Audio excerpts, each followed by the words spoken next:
कहते हैं कि इज्जत शीशे की तरह होती है, टूट जाए तो दोबारा नहीं जुड़ती। या एक और बहुत मशहूर कहावत है कि झूठ के पाँव नहीं होते, लेकिन झूठ की सज़ा ज़रूर होती है। तो आज की वीडियो हर उस शख्स के लिए बहुत इंपॉर्टेंट है जो सोशल मीडिया का इस्तेमाल करता है या जिसकी रेपुटेशन बहुत मायने रखती है, ख़ास तौर पे उन लोगों की जिनकी रेपुटेशन उनकी रोज़ी-रोटी से जुड़ी होती है। जैसे कि सोशल मीडिया पर्सनैलिटीज़, सेलिब्रिटीज़ या कोई भी आम शख्स जिसको अपनी रेपुटेशन ख़राब होने का नुकसान उठाना पड़ता है। पंजाब में नया डेफेमेशन लॉ आ चुका है और अब अगर कोई आपकी इज़्ज़त उछालता है या आप पे कोई झूठा इल्ज़ाम लगाता है या आपके मुतालिक कोई फेक पोस्ट वायरल कर देता है, तो अब सिर्फ माफ़ी माँगने से काम नहीं चलेगा। उसको भारी हर्जाना पे करना पड़ेगा आपको। और सबसे इम्पोर्टेंट बात, इस कानून के तहत 180 दिन के अंदर-अंदर फैसला होगा। पहले ये होता था कि अगर फेसबुक पर आपके मुतालिक कोई पोस्ट लगा देता था या यूट्यूब पे कोई वीडियो शेयर कर देता था या टिकटॉक के ज़रिए आपके ऊपर इल्ज़ाम लगा देता था और जो मुतासिरा शख्स है, यानी कि आप, तो सालों तक उस चीज़ का ख़मियाज़ा भुगतते थे, उस चीज़ को फेस करते थे। इवन कि अगर आप कोर्ट कचहरी भी चले जाते थे, तो आपके चक्कर पे चक्कर लगते थे। उसका रिज़ल्ट क्या मिलता था? ना उस पोस्ट को डिलीट कराया जाता था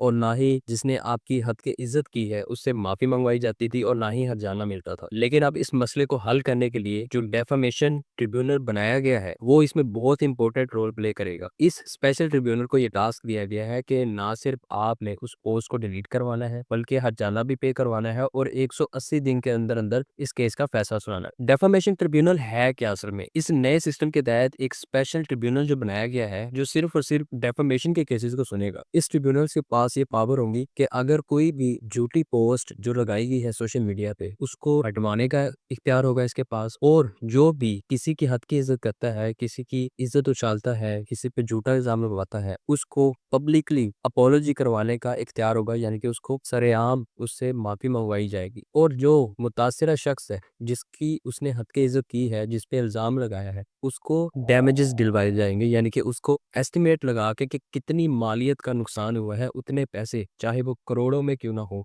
उससे दिलवाए जाएंगे। और इस केस का जो टारगेट रखा गया है वो 180 दिन रखा गया है, यानी कि 6 महीने के अंदर अंदर इस केस का फैसला ट्रिब्यूनल ने सुनाना है। लेकिन आपने इस चीज को माइंड में रखना है कि अगर आपने डेफेमेशन का केस करना है किसी पे, तो उसको 60 दिन के अंदर अंदर करना है, यानी कि 60 डेज की लिमिट इसमें रखी गई है। 60 दिन के अंदर आप उसको केस को रिपोर्ट करेंगे, फाइल करेंगे, तभी आपको उसका फायदा होगा। और यहाँ पे ये बहुत इंपॉर्टेंट बात जानने वाली ये है कि वो 60 दिन उस पोस्ट को शेयर किए हुए का टाइम पीरियड नहीं देखा जाएगा, बल्कि ये देखा जाएगा कि वो आपके नोटिस में कब है, यानी कि आपके नोटिस में वो विद इन 60 डेज आई हो, तो आप इस पॉइंट को अपने केस को स्ट्रॉन्ग करने के लिए यूज कर सकते हैं। तो इसलिए देर मत करें, जब भी उस पोस्ट या वीडियो का आपको पता चले तो फौरन उसके खिलाफ एक्शन लें, केस करें, वरना आपका केस वीक हो सकता है। अच्छा, अब इसमें ये कहा गया है कि इसमें बारी हर्जाना दिया जाएगा। बारी हर्जाने का मतलब क्या है? लोग इसको कैसे एस्टिमेट करते हैं? लोग पूछते हैं कि बारी सजा का मतलब क्या है? लोग पूछते हैं कि भारी हर्जाने का मतलब क्या है? क्या जेल जाना पड़ेगा? क्या सजा होगी इसमें? तो इसमें आपको जेल नहीं जाना होता, आपको जो सजा होगी वो फाइनेंशियली तौर पे होगी, यानी कि आपको फाइनेंशियल डैमेजेस जो होते हैं उसका आपको मुदावा किया जाएगा। यानी कि अगर किसी ने आपकी रेपुटेशन को नुकसान पहुंचाया और उससे आपका बिजनेस या जॉब या आपका इमेज इफेक्ट हुआ, तो ट्रिब्यूनल उस शख्स को मजबूर करेगा कि वो आपको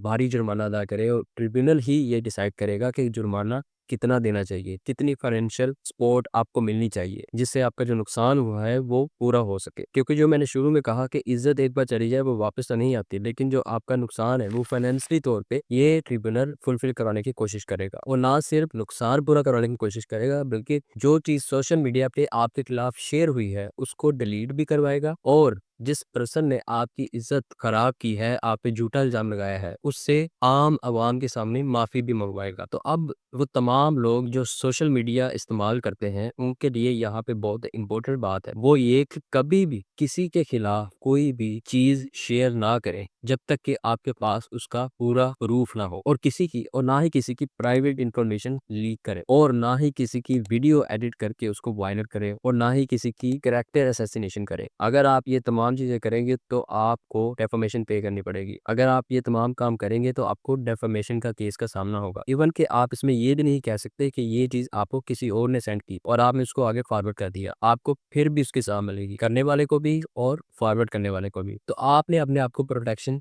कैसे देनी है, अपने आप को महफूज कैसे रखना है, अपने आप को सिक्योर कैसे रखना है इस चीज़ से। अगर आप सेफ रहना चाहते हैं तो किसी पर इल्ज़ाम लगाने से पहले एविडेंस रखें, इमोशनल होके पोस्ट ना करें और किसी की पर्सनल लाइफ पे बात ना करें। फेक न्यूज़ को कभी भी फॉरवर्ड ना करें, कभी भी उस चीज़ को उस वक़्त तक फॉरवर्ड ना करें जब तक आपको उस पे 100% श्योरिटी ना हो जाए कि ये न्यूज़ सच है। और बहुत इंपॉर्टेंट बात, ओपिनियन और एलिगेशन में फ़र्क को समझें। बहुत सारे लोग अपनी ओपिनियन देते हुए लोगों पे इल्ज़ाम तराशी कर बैठते हैं। आपको अपनी ओपिनियन और एलिगेशन के यानी कि किसी के ऊपर इल्ज़ाम लगाने का जो फ़र्क है, उसको ज़रूर अंडरस्टैंड करना चाहिए, क्योंकि फ्रीडम ऑफ स्पीच आपको आईने पाकिस्तान देता है, लेकिन इसका मतलब हरगिज़ ये नहीं है कि आप किसी की इज़्ज़त को नुकसान पहुँचाएँ। डेफेमेशन का केस कौन कर सकता है? इस कानून के तहत कोई भी शख्स केस कर सकता है, चाहे वो लॉयर हो, डॉक्टर हो, बिज़नेसमैन हो, यूट्यूबर हो, टीचर हो या कोई भी आम आदमी। अगर आपकी रेपुटेशन को रियल में नुकसान पहुँचा है, तो आप ट्रिब्यूनल जा सकते हैं, केस फाइल कर सकते हैं। तो दोस्तों,